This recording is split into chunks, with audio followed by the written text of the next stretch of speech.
Assalamu alaikum dear teachers. Welcome to my second tutorial on using Google Slides to create lesson slides. In my previous video, I showed you how to design the lesson templates. In today's video, I'll be sharing the basics of creating simple lesson slides. Things like adding text, colors, images, videos, and audio. And in my upcoming tutorials, I'll move on to more advanced and fun features that can make your lessons even more interactive and engaging. I really encourage teachers to prepare the slides in advance. Why? Because it saves time during lessons and keeps you organized. Trust me, having your slides ready before the week begins makes teaching so much smoother and relaxed. So let's dive in and see how to do it. Step 1. Choosing fonts and colors. First things first, let's talk about text.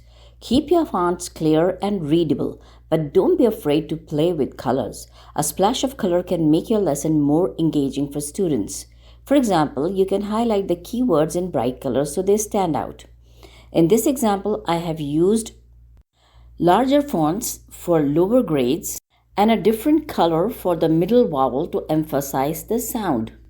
Adding images. Next, images. Pictures make lesson come alive. Whether it's a photo, a diagram, or even a cartoon, adding visuals helps students connect better with the topic. Let me show you how to insert an image. Just click Insert, then Image, and choose from your computer or from the web. Here I'm adding image from the web, and as you can see, we have got lots of options like stock photos, GIFs or GIFs, or even fun stickers. I'm gonna pick an animated sticker, a magic wand, just to show how it works. Once the image is in, you might need to do a little tweaking. For that, head over to Format Options. Here you'll find a range of tools to adjust your image. I'm going to size and rotation to flip mine so it fits neatly in place. Adding videos. Sometimes a short video can explain a concept better than a slide full of text. Google Slides lets you add videos directly into your presentation. Just go to Insert, then Video, and paste a YouTube link or upload one. And here's a handy tip. You can choose whether the video starts automatically when you move to that slide or when you click on it. That gives you control over how the lesson flows. Adding audio.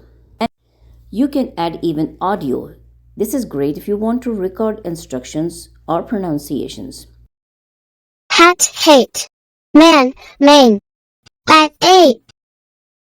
One important thing to remember, you will need to upload your video file into Google Drive first. Once it's there, you can go to Insert, then Audio, and then select it for your slide. Students love it when lessons feel interactive and multisensory. Preparing slides ahead. That's my favorite tip. Prepare your slides ahead of time. I used to sit down on weekends and create all my lesson slides for the week. That way, when it was time to teach, I wasn't rushing or worrying about forgetting something. Everything was ready and I could just focus on my students. And when the lesson begins, all you need to do is press Present. Your slides open in presentation mode, ready to go. So that's it for today's beginner's tips on Google Slides. Fonts, colors, images, videos, audio, and the magic of preparing ahead. In this video, I kept it simple, but don't worry, in the upcoming videos, I'll share more advanced and fun features. Stay tuned because it's just the beginning of making your lessons more engaging and stress-free with Google Slides. See you in the next video.